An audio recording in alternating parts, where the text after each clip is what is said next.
کے لیے باواز بلند صلوات اللہم صلی علی محمد و آل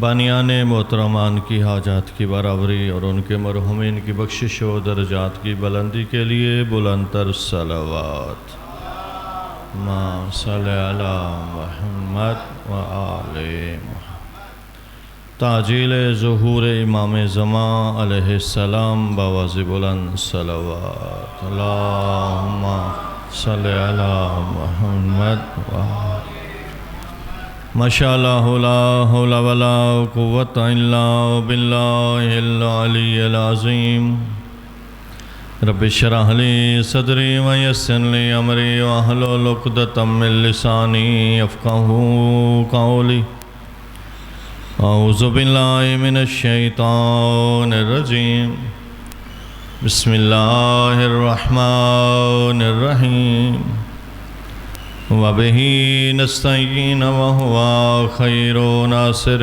ومعین والحمد للہ رب العالمین والعاقبۃ لأہل التقوی والیقین صلوات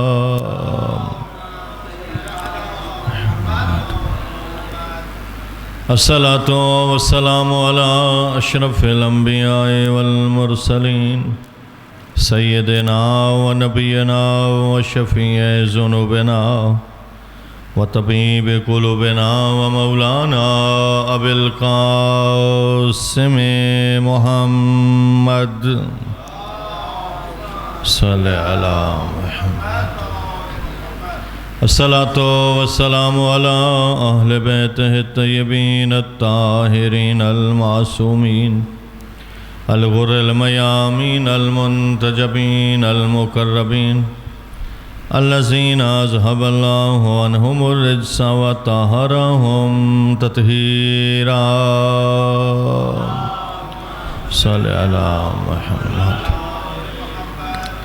ورحمۃ اللہ علی احبابہم واصحابہم وموالیہم وشیعتہم اجمعین ولعنۃ اللہ علی اعدائہم ملعونین من یوم عداوتہم الی ابد العابدین اما بعد فقد قال رسول اللہ صلی اللہ علیہ وآلہ وسلم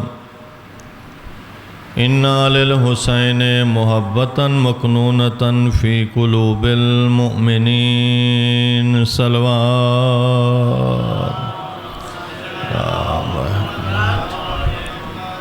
نعرہ تکبیر، نعرہ رسالت، نعرہ حیدری، حسینیت، یزیدیت، اہل بیت کے دشمنوں پہ لعنت، باواز بلند صلوات صلی علی محمد و آل محمد محترم و معزز سامعین، احباب دانش و احباب ایمان، آج 1448 ہجری کا نیا اسلامی سال کا پہلا دن ہے۔ دنیا اپنے نئے سالوں کا استقبال خوشیوں سے کرتی ہے، لیکن واحد شیعہ قوم ہے کہ جو اپنے نئے سال کا استقبال صف عزا سے کرتی ہے۔ یہ آج سال کا پہلا دن، کچھ لوگ یہ کہتے ہیں کہ شیعہ اپنے نئے سال کے آغاز کو رونے سے منحوس کر دیتے ہیں۔ کیا رونا منحوسیت کی یہ علامت ہے؟ نہیں، اس لیے کہ جو یہ اعتراض کرتا ہے کہ رونے سے منحوس ہو جاتا ہے کوئی، تو انسان کی تو ابتدا ہی رونے سے ہے۔ جب کوئی دنیا میں آتا ہے اور اس وقت تک اس کے گھر والے خوش نہیں ہوتے جب تک وہ روتا نہیں ہے، تو رونا گویا زندگی کی علامت ہے دنیا میں۔ اور ایک یہ روایت بھی پیش کی جاتی ہے کہ عبداللہ ابن عمر سے کہ جو مرنے والے پہ روتا ہے اس سے مرنے والے کو عذاب ہوتا ہے۔ یہ عجیب روایت ہے جو قرآن اور روایات کے خلاف ہے، اس لیے کہ قرآن تو یہ کہتا ہے کہ لا تزر وازرۃ وزر اخری، کوئی کسی کا بوجھ قیامت کے دن نہیں اٹھائے گا۔ اگر رونا گناہ ہے تو وہ گناہ جو رو رہا ہے اس کو عذاب ہونا چاہیے، جس پہ رویا جا رہا ہے اس کو کیوں عذاب ہو رہا ہے؟ اب یہ کہتے ہیں کہ جو روتا ہے تو رو وہ رہا ہے اور عذاب جس پہ رویا جا رہا ہے اس پہ ہو رہا ہے، تو یہ قرآن کے خلاف ہے۔ قرآن تو یہ کہتا ہے فَلْيَبْكُوا كَثِيرًا وَلْيَضْحَكُوا كَثِيرًا قَلِيلًا، کہ زیادہ رو اور ہنسو کم۔ قرآن زیادہ رونے کا حکم دیتا ہے اور تھوڑا ہنسنے کا حکم دیتا ہے۔ تو بہرحال عزاداری سید الشہداء یہ ہماری حیات ہے، ہماری زندگی ہے۔ عزاداری کوئی ہماری محتاج نہیں ہے، بلکہ ہم عزاداری کے محتاج ہیں۔ ہم نہ تھے، یہ عزاداری تھی، ہم نہیں ہوں گے، یہ عزاداری ہوگی۔ بلکہ عزاداری تو ہماری پہچان ہے، ہماری زندگی ہے، اور عزاداری کی وجہ سے ہمیں بہت سارے دینی اور دنیاوی فوائد حاصل ہو رہے ہوتے ہیں۔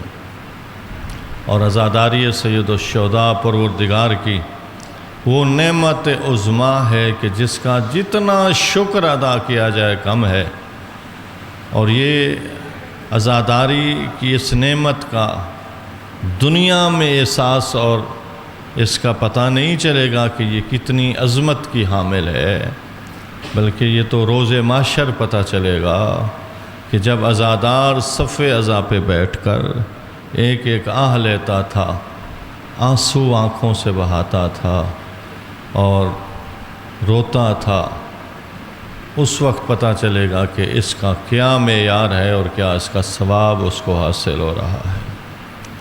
یہ روایت موجود ہے کہ امام جعفر صادق علیہ السلام ارشاد فرماتے ہیں کہ جو غم حسین میں اتنا روتا ہے کہ اس کے آنکھوں سے آنسو بہہ کر رخسارے پہ جا نکلتے ہیں، ایک روایت یہ ہے کہ وہ اس کے اتنا آنسو بہتا ہے کہ فقط مچھر کا پر بھیگ جاتا ہے۔ اتنا تھوڑا آنسو کوئی مولا حسین پہ عزاداری میں بہاتا ہے کہ فقط مچھر کا پر بھیگے۔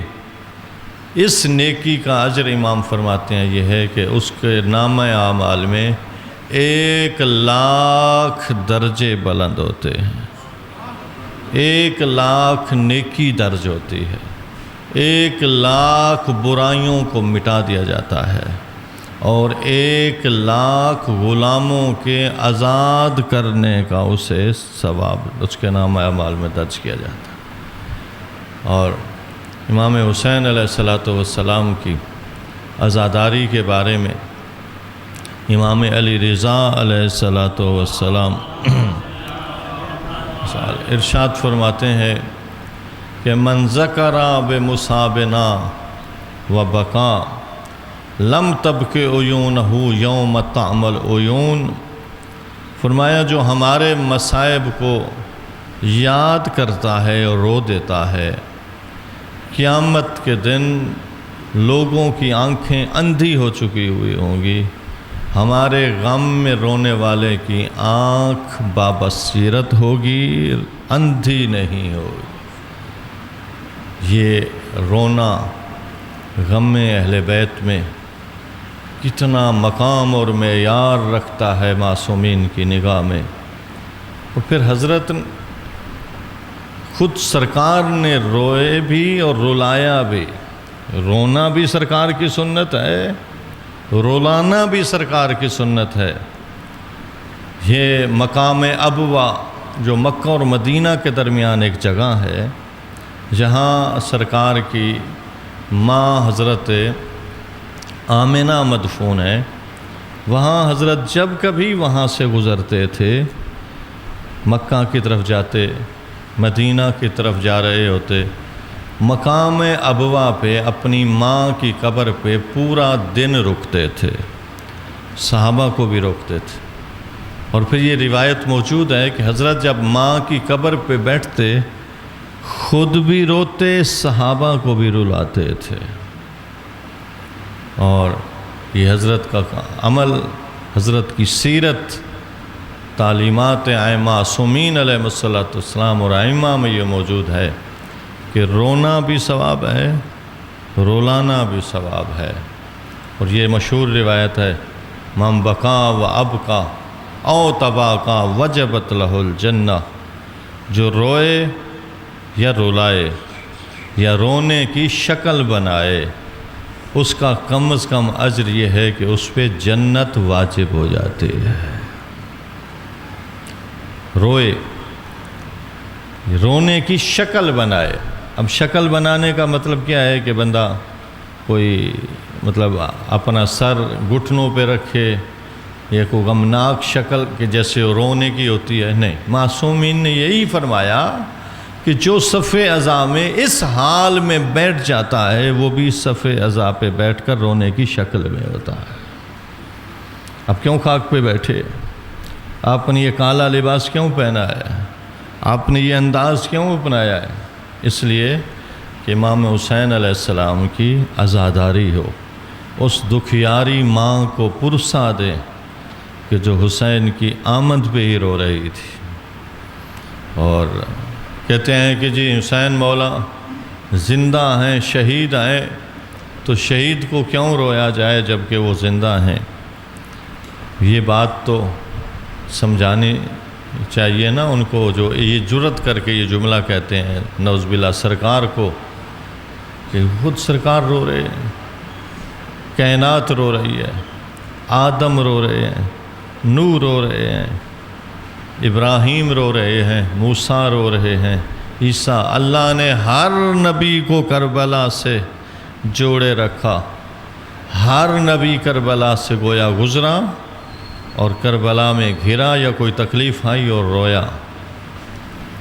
تو امام حسین علیہ السلام وہ ہستی ہے جس کی کائنات عزادار ہے، نانا عزادار ہے، بابا عزادار ہے، اور ماں عزادار ہے، بھائی عزادار ہے، بہنیں عزادار ہیں. اور امام حسین علیہ السلام کی عزادار تو ملائکہ بھی ہیں، جو آج بھی مولا حسین کی قبر کے گرد اپنے سروں میں خاک ڈال کے یہ زار و قطار رو رہے ہیں اور انتظار کر رہے ہیں کہ منتقم خون حسین کب آئے گا اور اس کے ساتھ مل کر ہم حسین مولا کے خون کا بدلہ لیں گے. امام حسین علیہ السلام کی عزاداری یقیناً بہت بڑی نعمت ہے. اس کا جتنا شکریہ ادا کیا جائے کم ہے. اور یہ ہم کیوں کرتے ہیں؟ اس لیے کہ ہم اپنی محبت کا اظہار کر رہے ہوتے ہیں. میں نے سرنامہ کلام میں ایک روایت سرکار کی پڑھی. سرکار نے فرمایا انا للحسین محبتاً مکنونتاً فی قلوب المؤمنین. میرے حسین کی محبت اللہ نے مومنوں کے دلوں میں رکھ دی ہے. جس جس کے دل میں حسین مولا کی محبت ہے جتنی ہے اتنی اونچی صلوات پڑھے. اللہم صلی علی محمد و آل محمد وعجل. اللہ اکبر. یا رسول اللہ. یا علی. اللہم صلی علی محمد و آل. مومن کا دل ظرف محبت حسین ہے، مومن کا دل ظرف قبر حسین ہے، مومن کے دل میں حسین بستا ہے۔ اگر الفاظ بدلوں تو یوں بھی کہہ سکتا ہوں، مومن ہوتا ہی وہی ہے کہ جس کے دل میں حسین رہتا ہے۔ مومن کا دل بس حسین کی محبت سے سرشار ہوتا ہے۔ اور یہ بڑی پیاری روایت ہے، دل کو سکون آتا ہے اس روایت کو پڑھنے اور بیان کرنے سے۔ اور اس روایت کو مشی کے راستے میں بڑے بورڈوں پہ بار بار لکھا گیا نظر آیا کہ امام فرماتے ہیں، اذا اراد اللہ بعبدہ خیرا قذف فی قلبہ محبت الحسین و محبت قبر الحسین۔ اللہ جب کسی بندے سے بھلائی کرنا چاہتا ہے تو اس کے دل میں محبت حسین کو ڈال دیتا ہے۔ اللہم صلی علی محمد و آل محمد۔ اللہ جب کسی بندے سے بھلائی چاہتا ہے تو اس کے دل میں قبر حسین کی محبت ڈال دیتا ہے۔ امام حسین علیہ الصلاۃ والسلام یقیناً وہ ہستی ہیں جن پہ جتنا رویا جائے کم ہے، اس لیے کہ حضرت نے فرمایا البکاؤن خمسہ، بڑے رونے والے 5 ہو گزرے۔ اور ان بڑے رونے والوں میں اگر رونا بدعت ہوتا تو پھر آپ یعقوب علیہ السلام کے بارے میں کیا کہیں گے، جن کے بارے میں خود قرآن کہتا ہے وَبْيَضَّتْ عَيْنَاهُ مِنَ الْحُزْنِ فَهُوَ كَظِيمٌ۔ اتنے روتے تھے حضرت یعقوب علیہ السلام کے رو رو کے اپنی آنکھیں سفید کر بیٹھے، جبکہ وہ قزیم تھے، بہت برداشت کرنے والے تھے، لیکن پھر برداشت کے باوجود اتنا روئے کہ آنکھیں سفید ہو گئیں۔ آدم اتنا روئے کہ آنکھوں سے آنسو بہہ بہہ کے نہریں بن گئیں اور یہ رخسارے کا گوشت اڑ گیا۔ یحییٰ نبی کتنا روئے، یوسف کتنا روئے، اور امام سجاد زین العابدین مولا 35 سال روئے، صبح و شام روئے۔ اور ہمارا پردہ غیبت میں بیٹھ کے امام صبح و شام رو رہا ہے۔ جب ہمارے ہادیان رو رہے ہیں، جب ہمارے راہبران رو رہے ہیں تو ہمیں کیوں نہیں رونا چاہیے؟ لیکن روتے ہم ہیں اور تکلیف ان کو ہوتی ہے، اس لیے کہ رونا بھی ظالم کے خلاف احتجاج ہے، ظلم کے خلاف احتجاج ہے۔ یہ آنسو کی اتنی زیادہ کیوں اہمیت معصومین نے فرمائی؟ اور پھر فقط آنسو نہیں بلکہ امام حسین علیہ السلام کی یاد میں، تذکرے میں ان کے کرنا اور ان کے قاتلین پر لعنت بھیجنا، یہ بھی بہت بڑی اہمیت ہے۔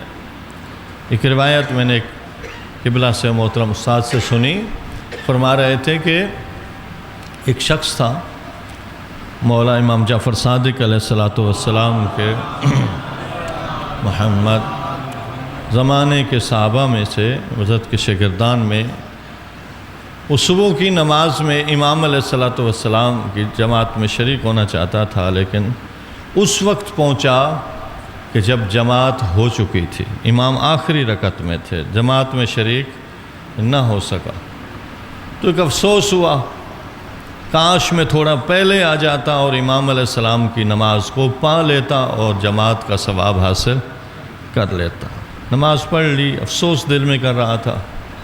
مسجد کے دروازے پہ ایک پانی کا گھڑا پڑا تھا، اس گھڑے سے اس نے پانی کا جام لیا اور جام پینے سے پہلے ایک جملہ کہا، صلوات اللہ علی الحسین وَأَهْلِ بَيْتِهِ وَأَصْحَابِهِ وَلَعْنَةُ اللَّهِ عَلَىٰ قَتْلِهِ، کہ میرا اللہ درود بھیج حسین مولا پر اور ان کی آل اولاد پر اور ان کے ساتھیوں پر جو کربلا میں شہید ہو گئے، اور ان کے قاتلین پر لعنت بھیج۔ یہ جملہ مستحب بھی ہے، آپ بھی جب پانی پئیں یہ جملہ ضرور کہا کریں۔ اپنے بچوں کو بھی یہ سکھائیں کہ جب پانی پئیں تو کیا کہیں؟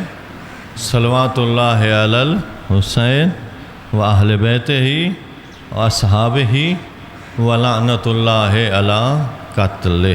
اگر یہ عربی نہیں یاد ہو رہی تو اب اردو میں سرائکی میں کہہ دیں کہ میرا اللہ امام حسین علیہ السلام پر درود و صلوات ہو، اور ان کی آل اولاد اور صحاب جو قتل ہوئے ان کے ساتھ، ان پر بھی درود و سلام ہو، اور جنہوں نے ان ہستیوں کو قتل کیا ان سے میں بیزار ہوں، ان پر لعنت ہو۔ وہ کہتا میں نے پانی پیا، اور یہ جملہ عادت ہی ہوتی ہے نا ایسے بندے کی، اور امام حسین علیہ السلام نے بھی ہم سے یہ مانگا ہے، وصیت کی تھی باقاعدہ کہ بیٹا سجاد میرے شیعوں کو پیغام دینا، شیعتی ما عذب فاذکرونی، شیعو جب ٹھنڈے میٹھے پانی پینا نا میری پیاس کو ضرور یاد کرو۔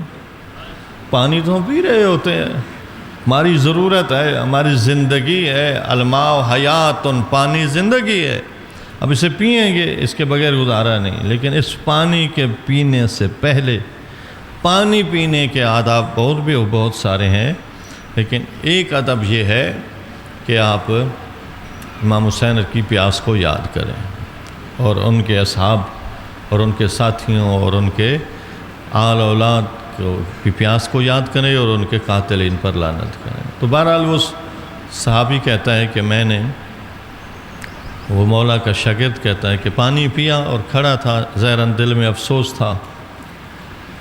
امام علیہ السلام نماز ختم کر کے میرے پاس آئے، فرمایا افسوس کیوں کر رہا ہے، گھبرایا ہوا کیوں ہے؟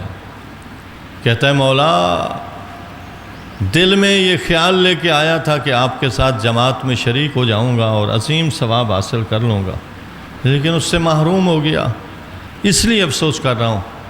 امام علیہ السلام نے فرمایا سودا کرتا ہے، ایک نیکی ابھی تو نے کی ہے اور ایک نیکی میں کر کے آ رہا ہوں۔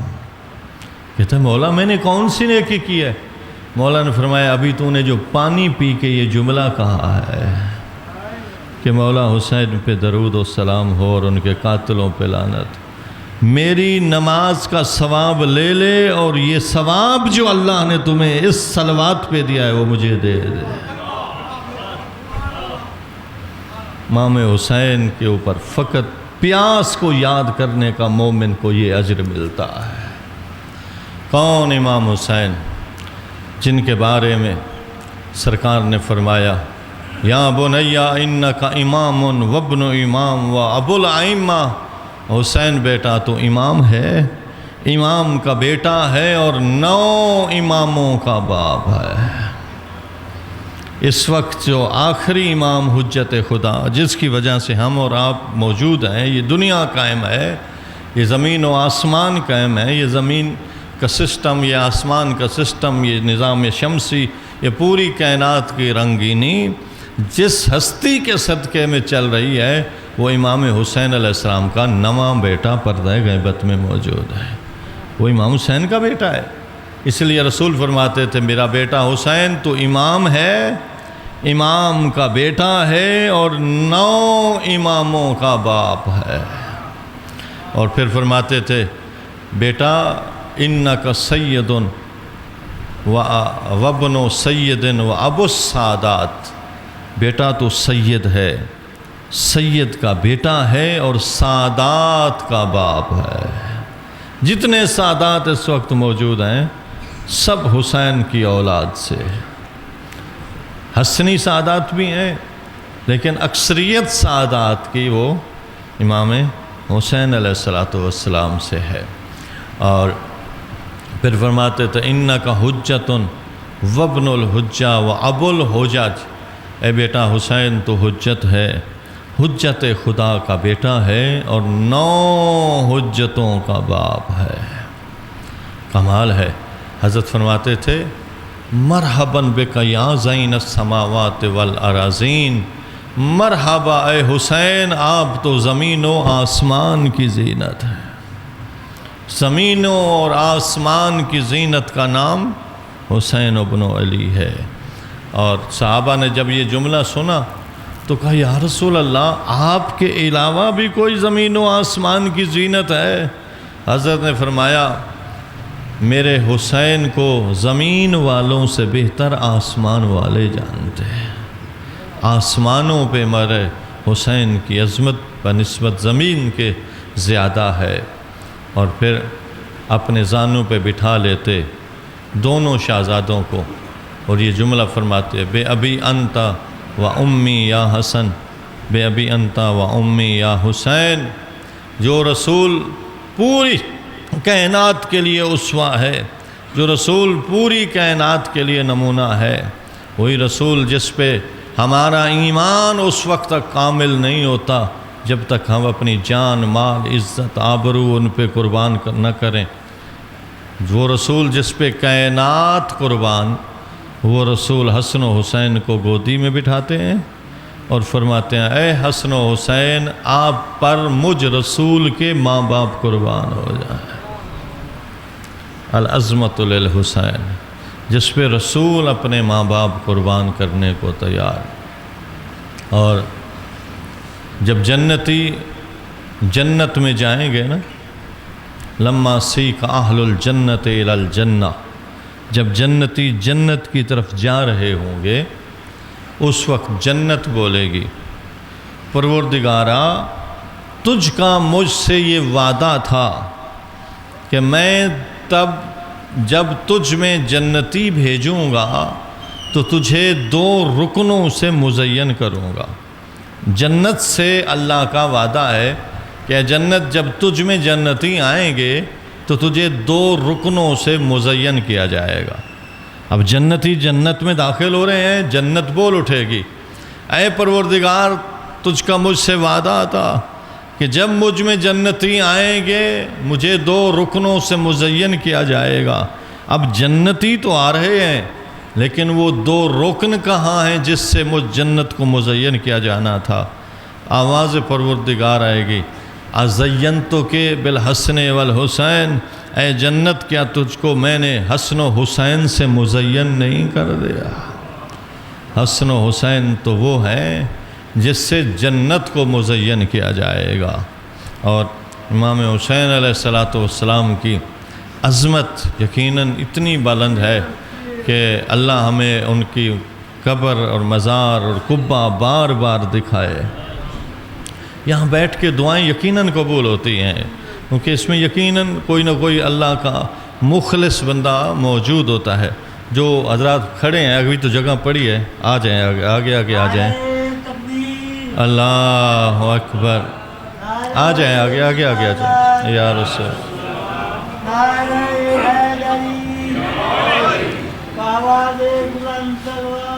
اللہم صلی علی محمد آل محمد وعجل۔ امام حسین علیہ السلام کا قبہ یقیناً اتنا عظیم قبہ ہے، اتنا عظیم قبہ ہے کہ اس کی طرف نگاہ کرنے سے بھی پروردگار پہلی نگاہ سے جو نگاہ کرنے والا دعا مانگتا ہے اللہ اس کی دعا کو قبول کرتا ہے۔ جس طرح کعبہ میں جانے سے پہلی نگاہ کعبہ کے وقت ہر کی جانے والی دعا رد نہیں کی جاتی، قبول ہوتی ہے، اسی طرح قبہ حسینی میں کھڑے ہو کر ہر کی جانے والی دعا قبول ہوتی ہے، رد نہیں ہوتی۔ جو اس قبہ تک اسی سال پہنچنا چاہتا ہے اونچی صلوات پڑھے۔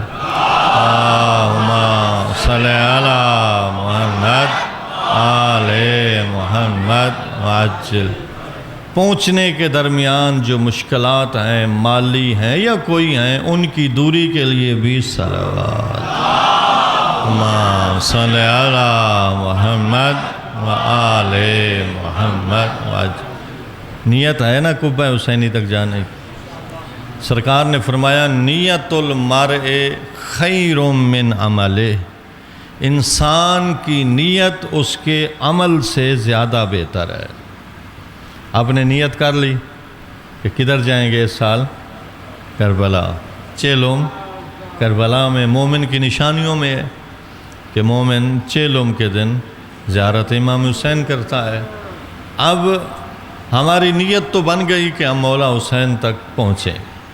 اب نہ پہنچ سکے، کوئی مشکل ہو گئی کسی حوالے سے، تو نیت کا ثواب تو لکھ دیا جائے گا نا۔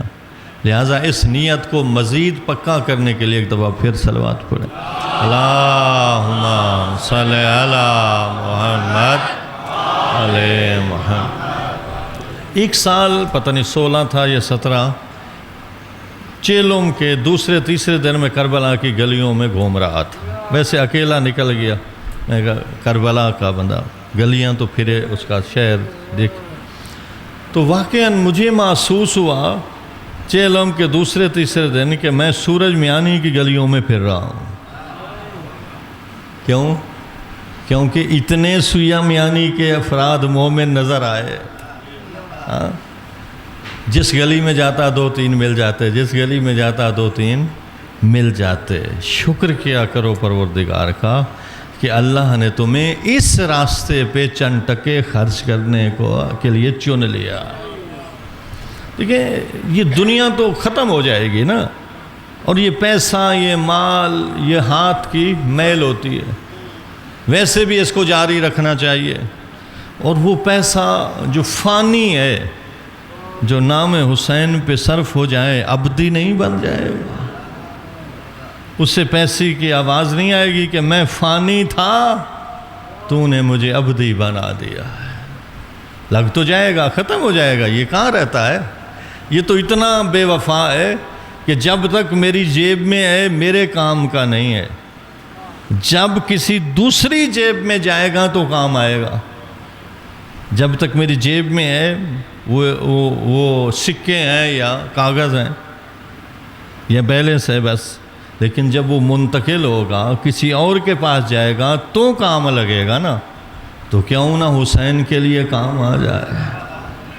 ہاں، اس لیے نیت تو کر لینی چاہیے کہ ہم اس دفعہ جائیں گے۔ اور حضرت نے فرمایا نمک سے روٹی کھا لینا، یہ روایتیں آپ کی پیش نظر ہیں، لیکن تذکرہ ضروری ہے، یاد دہانی ضروری ہے، اس سے انسان کا ذہن آمادہ ہوتے ہیں۔ نمک سے روٹی کھا لینا، قبر حسین کی زیارت کو ترک نہ کرنا۔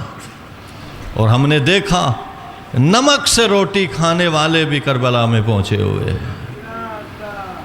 مطلب جو ایک ریڑھی چلاتا ہے، جو ایک مزدور ہے، جو ایک دہاڑی کرنے والا مزدور ہے، کتنا کما لیتا ہے؟ 1000-1200 کمانے کے بعد اس کا اپنا خرچہ بھی ہے، بچوں کا خرچہ بھی ہے، پھر بھی وہ سال کے بعد اتنا اکٹھا کر لیتا ہے، 2 سال کے بعد 3 سال کے بعد کمیٹی ڈال کے کوئی اور ذریعہ بنا کے کہ مولا حسین تک پہنچ جاؤں۔ غریبوں کے لیے یہ زمینی راستہ بھی ہے نا، ان کے لیے یہ راستہ کھلوانے کے لیے ایک طاقتور صلوات پڑھیں۔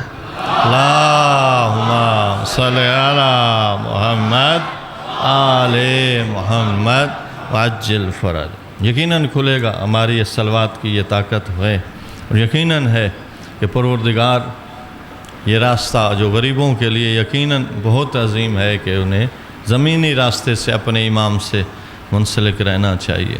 اسی دفعہ کتنے لوگ تیار تھے لیکن ترستے رہ گئے، کوئی دور سے کھڑے ہو کر کہتے تھے السلام علیکہ یا ابا عبداللہ۔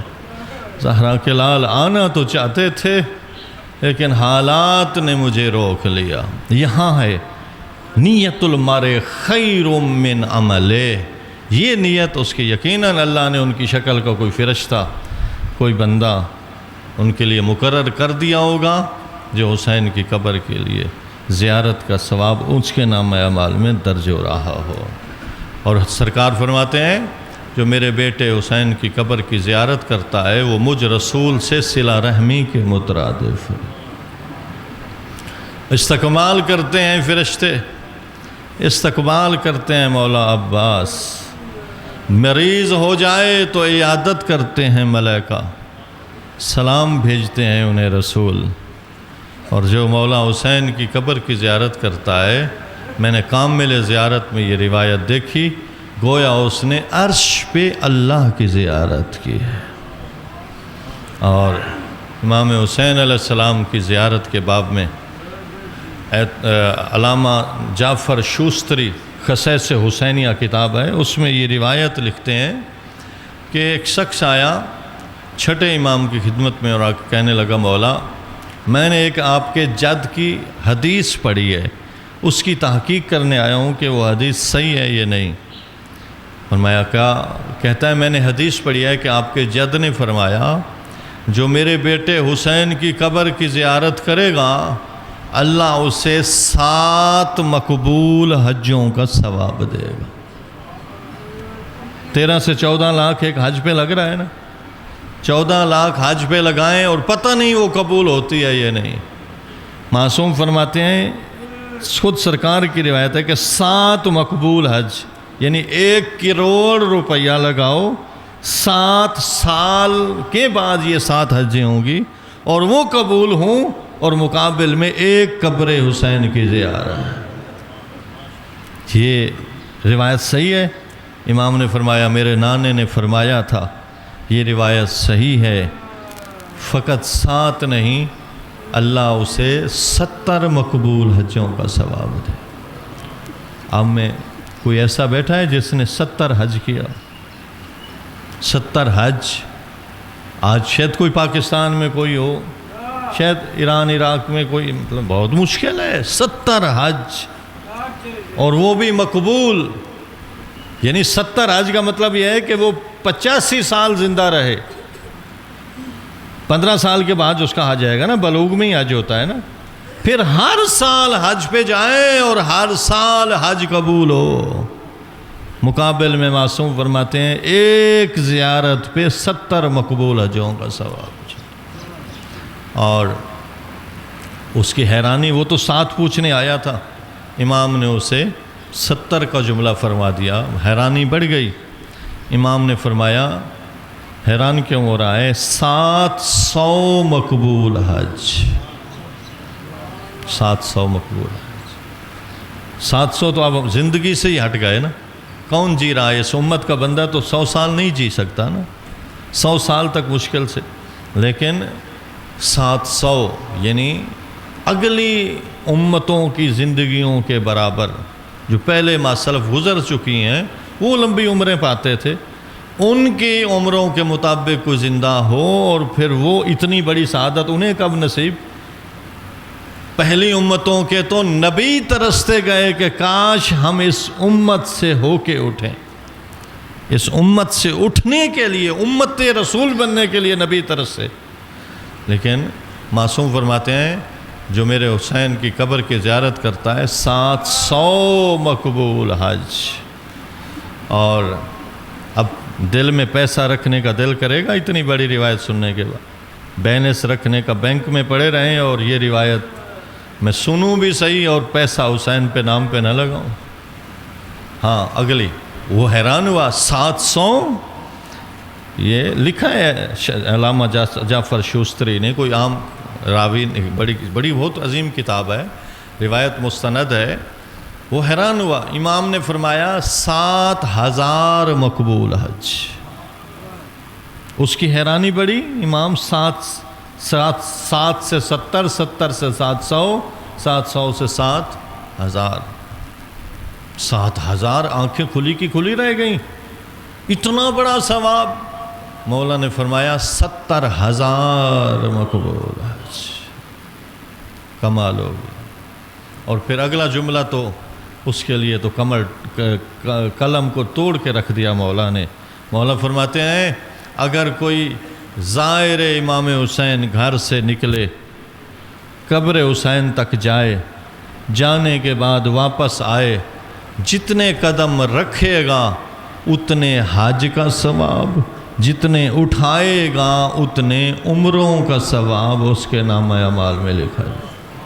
کتنے حج عمرے قدم گن سکتا ہے؟ تو یہ 20 دن، 1 مہینہ، 40 دن، تیرے جتنے قدم اٹھیں گے اتنے حج عمرے، جتنے رکھیں گے اتنے حج۔ تو کہتا ہے مولا مانتا ہوں اتنا ثواب ہے، لیکن ثواب میں اختلاف کیوں ہے؟ کبھی 7 حج، کبھی 70 حج، کبھی 700 حج، کبھی 7000 حج، کبھی 70000، اور کبھی قدم قدم پہ عمرہ اور حج۔ یہ اختلاف کیوں ہے؟ ایک دفعہ ہی بتا دیا جاتا، آخری ثواب بیان کر دیا جاتا۔ امام نے فرمایا یہ ظاہر کی معرفت پہ ہے، ظاہر کی معرفت پہ۔ جتنی ظاہر کی معرفت بڑھتی چلی جائے گی اتنا اس کے ثواب کا درجہ بڑھتا چلا جائے۔ اب آپ میں بہت سارے چہرے نظر آ رہے ہیں یقیناً بعظمت، لیکن کیا معرفت میں سب برابر ہیں؟ ایک مجلس میں بیٹھے ہوئے 100 لوگ 500 لوگ کیا معرفت میں برابر ہوتے ہیں؟ ایک باپ کے بیٹے اور بیٹیاں آپس میں معرفت میں برابر نہیں ہوتے۔ ایک گھر میں ایک ماں کی گود میں پلنے والے بچے برابر نہیں ہوتے، تو ظاہر آپس میں کیسے برابر ہو سکتے؟ تو کہنے لگا مولا معرفت کا کیا مطلب ہے کہ معرفت سے درجے بڑھ رہے ہیں؟ حضرت نے فرمایا معرفت سے مراد اطاعت امام حسین ہے۔ آپ دیکھتے ہیں نا وہاں کچھ سفید رنگ کے کپڑے پہنے ہوئے لوگوں کو دیکھتے ہیں جو زیارت پہ گئے ہوتے ہیں اور بڑے جوش سے ماتم بھی کر رہے ہوتے ہیں، رو بھی رہے ہوتے ہیں، ٹھیک ہے، موجود ہوتے ہیں نا سے کربلا میں بھی نجف میں۔ لیکن وہ لوگ آپ کو کربلا نجف میں نظر آئیں گے، نہ وہ تمہیں کاظمین نظر آئیں گے، نہ وہ تمہیں سامرا نظر آئیں گے، اور نہ تمہیں مشہد نظر آئیں گے۔ کبھی کسی نے مشہد میں وہ لوگ دیکھے ہیں جو کربلا اور نجف دیکھتے ہیں؟ وہ سفید رنگ والے لوگ سفید کپڑے پہنے ہوئے، عورتوں مرد نے سفید کپڑے، ماتم بھی کر رہے ہوتے ہیں، عزادار بھی کر رہے ہوتے ہیں، زیارت بھی کر رہے ہوتے ہیں۔ وہ کیوں نہیں آتے مشہد؟ وہ کیوں نہیں جاتے کاظمین؟ وہ کیوں نہیں جاتے سامرا؟ اس لیے کہ وہ ان ائمہ کو مانتے ہی نہیں ہیں۔ وہ ہیں شش امامی، وہ ہیں مثلا 4 امامی، کچھ زیدی ہیں تو کچھ 6 امامی اسماعیلی ہیں، بورا اس طرح کے وہ ہیں، آغا خانی ہیں، کچھ زیدی ہیں، کوئی کسانی ہیں۔ اب امام علیہ السلام کی زیارت کے ساتھ جو ایک لفظ ہر اکثر چلتا ہے وہ یہ ہے عارفم بحق، زیارت کرے، روئے، عزاداری کرے، جو اس باب میں روایات آتی ہیں اس میں آخر میں ایک شرط آتی ہے، اور وہ شرط یہ ہے کہ اس معصوم جس کی وہ زیارت کر رہا ہے اس کے حق کو پہچانتا ہو، حق کی معرفت رکھتا ہو، یعنی اس امام کو اپنے اوپر ان کی اطاعت کو فرض جانتا ہو کہ ان کی اطاعت مجھ پر فرض ہے۔ تو لہٰذا امام علیہ السلام کے لیے رونا فقط عبادت نہیں ہے، رونا فقط جنت کی ضمانت کے لیے کافی نہیں ہے، زیارت ضمانت جنت کے لیے کافی نہیں ہے، حجوں کے ثواب کے لیے کافی نہیں ہے، بلکہ معرفت امام ہونا ضروری ہے۔ اور معرفت کا پہلا درجہ یہ ہے کہ امام کو حق کا امام جانتا ہو، یعنی اگر امام کو 4 نمبر پہ سمجھ رہا ہے اور زیارت پہ جا رہا ہے، کیا زیارت کو وہی ثواب ملے گا جو میں آپ کو عرض کر رہا ہوں؟ نہیں، وہ ثواب کبھی نہیں ملے گا۔ بھائی وہ امام کو وہ مقام و مرتبہ ہی نہیں دے رہا جو اللہ نے جس مقام پہ انہیں رکھا ہوا ہے۔ اللہ نے انہیں پہلے نجف میں جاتا ہے کہ امام، ہمارا تو نظریہ اور عقیدہ اور اعتقاد ہے کہ امام کا پہلا نمبر ہے وصی و رسول اللہ و خلیفۃہ بلا فصل، فہذا کا ترجمہ ہم کرتے ہیں کہ پس فوراً رسول کے بعد جو جانشین رسول ہے وہ علی ہیں، بلا فصل علی خلیفہ رسول ہیں۔ لیکن اگر کوئی 4 نمبر پہ مان کر نجف میں والی نجف کی جا کے زیارت کرتا ہے تو کیا وہی ثواب ہوگا جو باب زیارت میں لکھا ہے؟ نہیں، اس لیے کہ وہ عارفم بحق نہیں۔ اور رونے کے لیے اب فقط رونا کافی ہے؟ کربلا میں قاتلین بھی رو رہے تھے یا نہیں؟ جب بی بی نے استغاثہ بلند کیا تھا، اما فیکم مسلم، تم میں مسلمان کوئی نہیں ہے؟ اور پھر عمر ابن سعد سے بی بی نے خطاب کیا تھا، یبن سعد اتنظر و یقتل ابو عبداللہ، عمر ابن سعد تو دیکھ رہا ہے اور میرا بھائی مارا جا رہا ہے۔ اتنا غمناک اور اتنے گہرے غم میں ڈوبی آواز میں سیدہ نے یہ جملہ کہا تھا کہ یہ ظالم فساق اور یہ شقی بھی رونے لگا تھا۔ اب وہ رو رہا تھا یا نہیں؟ لیکن عمر ابن سعد کا رونا شہادت امام حسین کے وقت اسے فائدہ پہنچا رہا تھا، روتے رہے تھے۔ تو اس لیے یہ زیارت ہو یا عزاداری ہو، اس میں عارفم بحق الحسین، عارفم بحق معصوم ہونا ضروری ہے۔ تو امام نے فرمایا کہ یہ ثواب میں جو درجوں میں فرق ہے، ایک تو وہ ملے گا اسے جو شیعہ اثنا عشری ہوگا، چونکہ جو جتنے پچھلے اور فرق ہیں وہ سارے پیچھے رہ جائیں گے، اس لیے کہ اب وہ ائمہ کو مان ہی نہیں رہا، وہ ائمہ یعنی اس معرفت امامت تک پہنچا ہی نہیں ہے، تو اسے وہ درجہ کب ملنے والا ہے؟ اسے جنت کب ملنے والی ہے؟ نہیں ملے گی۔ لیکن ائمہ کو مانتا ہے، 12 ائمہ کو واجب الاطاعت سمجھتا ہے، ان کی اطاعت کرتا ہے، لیکن اطاعت میں کبھی سستی کر جاتا ہے، کبھی امام کا فرمان چھوڑ دیتا ہے، کبھی نہیں مانتا، اس طرح کی مشکل ہوتی ہے اسے میں۔ تو فرمایا پھر اسی طرح کا اس کا درجہ ہم نے دیکھا ہے، کچھ لوگ سستیاں کرتے ہیں، جہاں زیارت پہ رہے ہوتے ہیں راستے میں نماز چھوڑ دیتے ہیں، اچھا اس خوش فہمی میں ہوتے ہیں ہمیں تو اتنی حجوں کا ثواب ملے گا، ہمیں تو بس جنت کی رسید مل جائے گی۔ ایسے نہیں، یہ عارفم بحق کے ضرور ہے، عارفم بحق کے ساتھ پھر روزی بھی حلال کی، پیسہ بھی حلال کا، طبیعت بھی حلال کی، نیت بھی حلال کی، یعنی ساری کیفیتیں مل کے جا کے ایک گلدستہ ثواب بنے گا۔ اور اس کے لیے یہی معصومین نے فرمایا کہ عارفم بحق الحسین۔ صلوات پڑھیں بآواز بولیں صلی اللہ محمد وآلہ۔ محشر کا دن ہوگا، آواز آئے گی، این زوار و قبر الحسین، کہاں ہے قبر حسین کے زائرین؟ معصوم فرماتے ہیں فیقوم اناس کثیر، بہت سارے لوگ کھڑے ہو جائیں گے، بہت سارے لوگ کہیں گے پروردگار ہم ہیں زائر قبر حسین۔ اس وقت آواز آئے گی، او قبر حسین کے زائرین محشر پہ نگاہ کرو، خذو ما احببتم ون خذو بید، جس کا دل چاہے ان کا ہاتھ پکڑو، وانطلقوا الی الجنہ، اور اپنے ساتھ ان کو جنت میں لے جاؤ۔ امام حسین کا زائر فقط جنتی نہیں ہے بلکہ حق شفاعت رکھے گا، اور 50 گناہگاروں کو اپنے ساتھ جنت میں لے جائے گا۔ اتنی عظمت ہے زائر حسین کی۔ بس آخری روایت، جلیل القدر صحابی ہے امام جعفر صادق علیہ السلام،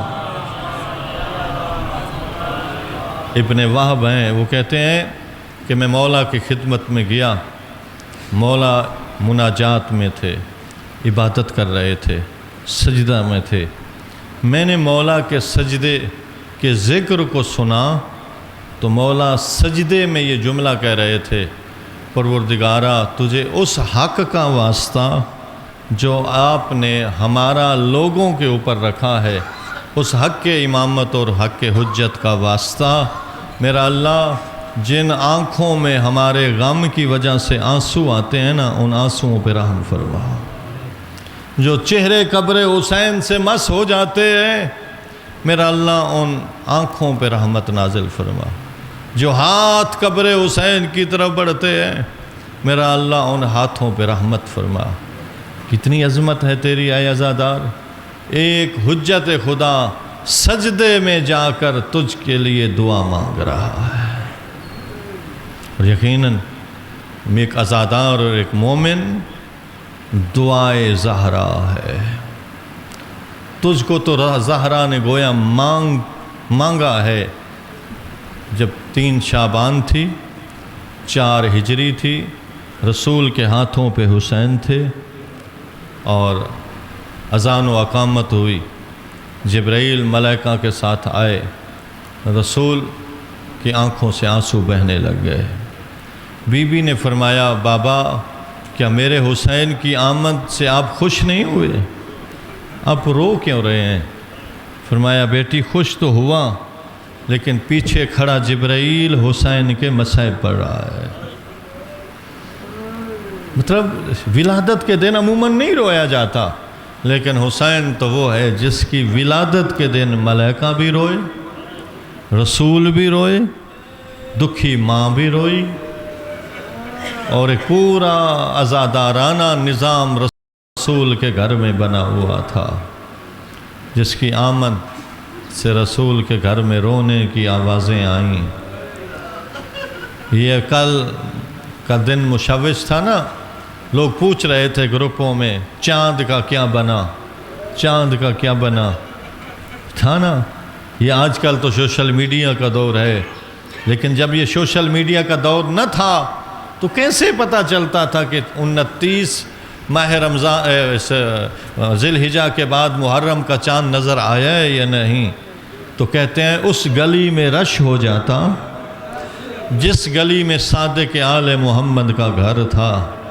لوگ کہتے اگر اس گھر سے رونے کی آوازیں آنے لگ گئی تو سمجھنا محرم کا چاند نمودار ہو گیا ہے۔ آج ہم بھی اس دکھیاری ماں کو یہی سنانا چاہتے ہیں، آ جاؤ زہرا، ہم تجھ کے، تمہارے اور تیرے بیٹے حسین کے غریب عزادار ہیں۔ ہم اپنی محبت جو ہمارے دلوں میں اللہ نے رکھی ہے اس کا اظہار اس رونے سے کر رہے ہیں، اس لیے کہ مومن جس سے محبت کرتا ہے اس کی غمی میں غم مناتا ہے اور اس کی خوشی میں خوش ہوتا ہے۔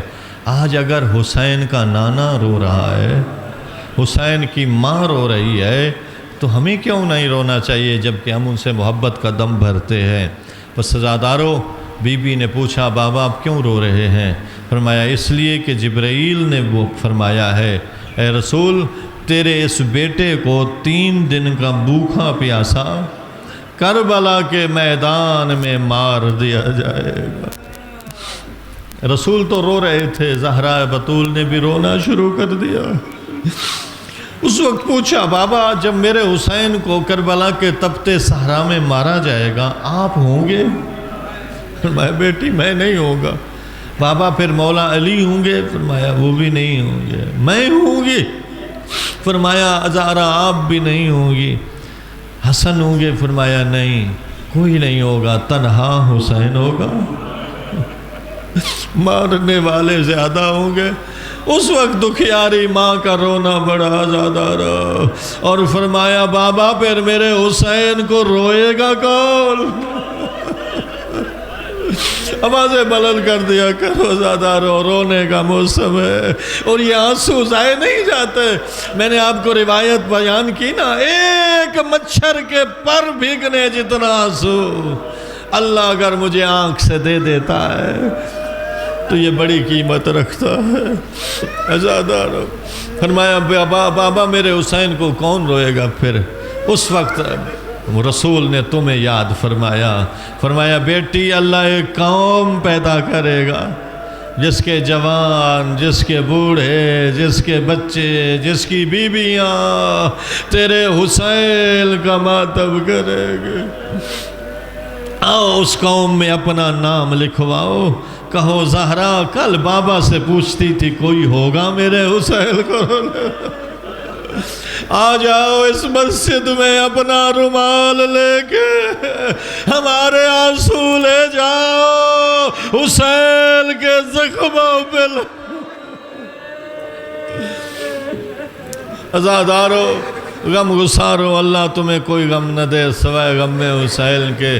پھر بی بی نے ایک وعدہ کیا، فرمایا بابا اللہ جب مجھ سے فرمائے گا اے زہرا جنت میں جاؤ تو میں جنت کے دروازے پہ رک جاؤ گی اور کہوں گی میرا اللہ میں اس وقت تک جنت میں نہیں جاتی جب تک حسین کے رونے والوں کو ساتھ نہ لے جاؤ۔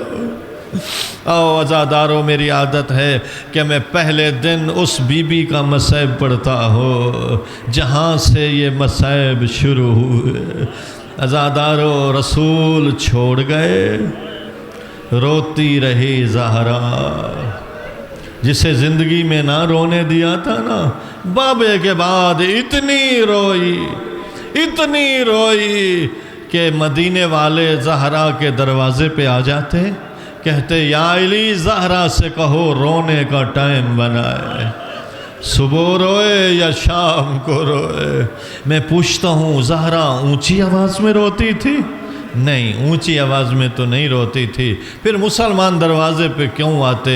اس کا جواب یہی ہے، جب زہرا بابا کے غم میں روتی نا، کوئی اس درد بھرے لہجے میں روتی کہ مدینہ کی در و دیوار میں زلزلہ آنے لگ جاتا، لوگوں سے کام چھوٹ جاتے، انہیں پتہ چل جاتا کہ اب رسول کی دکھی بیٹی رو رہی ہے۔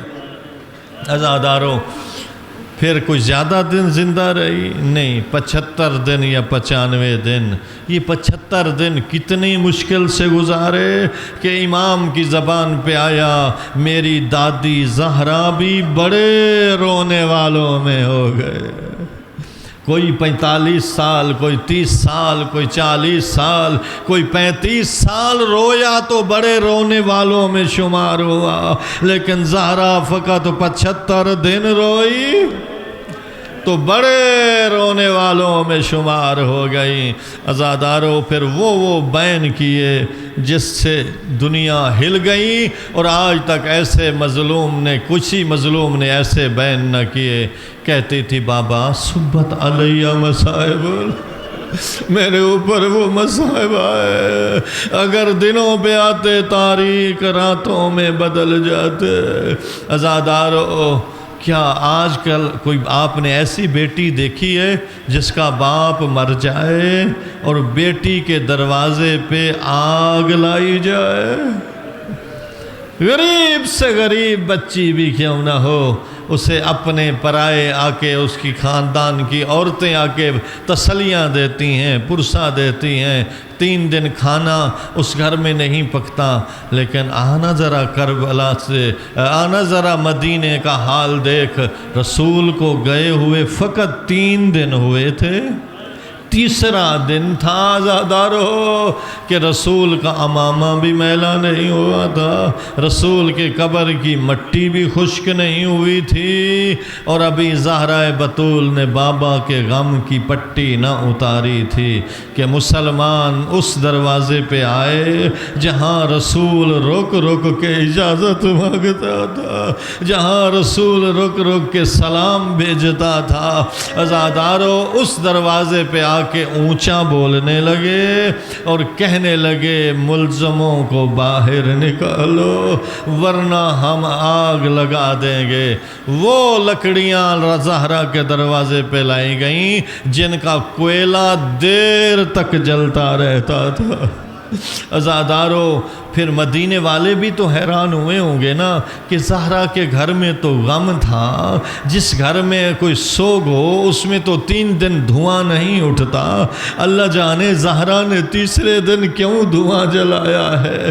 لیکن عزادارو، ہم نہ روتے، فقط دروازہ جلتا، لیکن رونے کی بات یہ ہے عزادارو، ادھر زہرا کے غم کی پٹی نہ اتری تھی کہ مسلمان دروازے کو آگ لگا کے مدینے میں دھواں اٹھا رہے۔ عزادارو، زہرا در و دیوار کے درمیان تھی، کہتی رہی، تمہیں پتہ ہے میں اس رسول کی بیٹی ہوں جو میرے لیے مسند چھوڑ دیتے تھے، مجھے اپنی جگہ پہ بٹھاتے تھے، کہتے رہتی ہے تو رہنے دو، ہمیں تو ملزم پکڑنے۔ عزادارو، ہم نہ روتے، فقط دروازہ جلتا، ادھر پتھروں کی دیوار، ادھر جلتا دروازہ، درمیان میں رسول کی دکھی بیٹی۔ ایک ظالم نے بڑھ کے پاؤں سے جلے دروازے کو دھکا دیا۔ اب میرا پڑھنا آسان ہے، آپ کا سننا آسان ہے۔ عزادارو، جلتا دروازہ جس میں لوہے کی گرم میخ زہرا کے پہلوں میں لگی، 11 لوگ دروازے پہ رش کر کے چڑھے، زہرا کی چیخ بلند، فضا مجھے سنبھالو، میرا مسلم آ گیا، فضا میری پسلیاں ٹوٹ گئی، عزادارو پستی رہی زہرا، گزرتے رہے لوگ۔ میں نے تو ایک جملہ ایک نجفی عالم سے یہ بھی سنا، ایک دشمن زہرا جب دروازے پہ قدم رکھتا ہے، دروازے پہ زور دیتا ہے، زہرا کی آواز آئی آقائب، ہو میری ٹوٹی پسلیوں کا بدلہ لینے والا مہدی۔ عزادارو علی مولا کے گلے میں رسی ڈالی، علی کو اس دروازے سے لے آئے جس میں زہرا زخمی تھی۔ علی کے ہاتھوں میں کوئی دم و غم ختم نہیں ہوئے تھے، تلوار کو کوئی زنگ نہیں لگی تھی۔ رسول کی وصیت پہ عمل کرتے ہوئے علی نے گلے میں رسی لی، ہاتھ کو آسمان کی طرف بلند کر کے بین بلند کیا، واہ حمزہ واہ جعفر واہ رسول اللہ، آج ہوتے چچا حمزہ، آج ہوتے بھائی جعفر، آج ہوتے رسول اللہ، دیکھتے علی کتنا غریب۔ عزادار یہ وہ غربت کا بین تھا علی کا، جو علی نے جگر پہ صبر کی اینٹ رکھ کے کی۔ زہرا رو رہی تھی، محسن شہید تھا، زہرا زخمی تھی، صحن میں پڑا گوشوارا، علی کو بتا رہا تھا فقط دروازہ نہیں جلا، اجر رسالت بھی ملا ہے۔ عزادارو وہ زخمی زہرا اٹھی، علی کے دامن میں ہاتھ ڈالا، اللہ جانے اٹھی تو کیسے اٹھی۔ عزادارو ہاتھ ڈال کے بین کیا، خلو ابن امی، میرے ابن ام کو چھوڑو ورنہ میں بال کھول دوں گی، تمہیں بد دعا دوں گی۔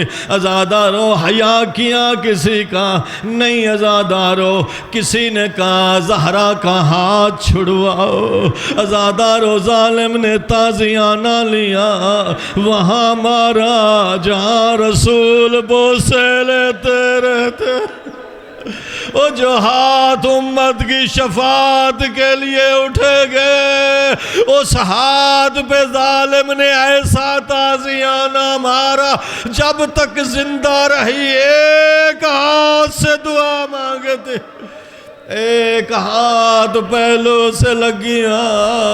بس آخری جملہ عزادارو، وہ معصبت اور راس سر پہ پٹی باندھنے والی زہرا آئی، بابے کی قبر کو سینے سے لگایا، فرمایا اٹھو نبیوں کا سلطان بابا، دیکھ کسر وزلائی، میری پسلیاں ٹوٹ گئی ہے، قدر رفعت قوت بابا، میری طاقت ختم ہو گئے۔ بس عزادارو بی بی نے ہاتھ اٹھائے، فرمایا میرا اللہ، حضرت صالح کی اونٹنی کی انہوں نے کوچیں کاٹی تھی، تو نے عذاب دیا تھا، وہ اونٹنی تھی، میں تیرے رسول کی بیٹی ہوں، انہوں نے میرا محسن شہید کر دیا، انہوں نے میری پسلیاں توڑ دی۔ بس یہی جملے تھے کہ مسجد کی دیواریں اٹھنے لگیں، اتنی اٹھی کہ نیچے سے ایک 6 فٹ کا بندہ گزر سکتا تھا۔ یہ جب علی مولا نے دیکھا، فرمایا سلمان دوڑ کے جاؤ، یہ امت برباد ہو جائے گی، کہو تو رحمت للعالمین کی بیٹی ہے۔ عزادارو جیسے سلمان نے مولا کا حکم سنایا، زہرا کے ہاتھ نیچے آ گئے۔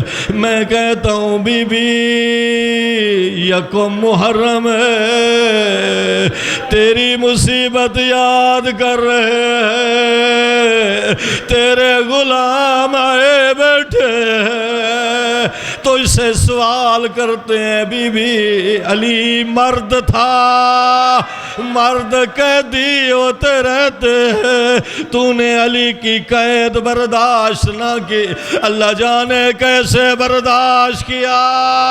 اور جب تیری بیٹیاں کوفے کے بازار میں الا لعنت اللہ علی القوم الظالم وسيعلم الذين ظلموا أيام كالذي ينقلبون۔ السلام على الحسين وعلى علي بن الحسين وعلى أولاد الحسين وعلى أصحاب الحسين۔ اللهم ارزقنا شفاعة الحسين، اللهم ارزقنا زيارة الحسين، اللهم ارزقنا شفاعة الحسين يوم الورود، وثبت لي قدم صدق عندك مع الحسين وأصحاب الحسين الذين بذلوا مهجهم دون الحسين۔ اللهم كن لوليك الحجة ابن الحسن صلواتك عليه وعلى آبائه في هذه الساعة وفي كل ساعة وليا وحافظا وقائدا وناصرا ودليلا وعينا حتى تسكنه أرزك طوعا وتمتعه فيها طويلا۔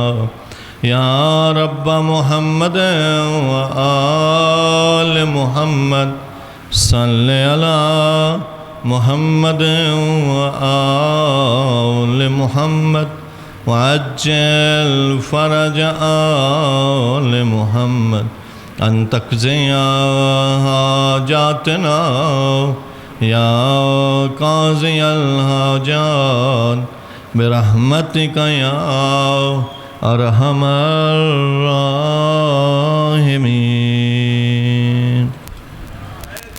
يا رحم الله من قرأ الفاتحة۔ بسم الله۔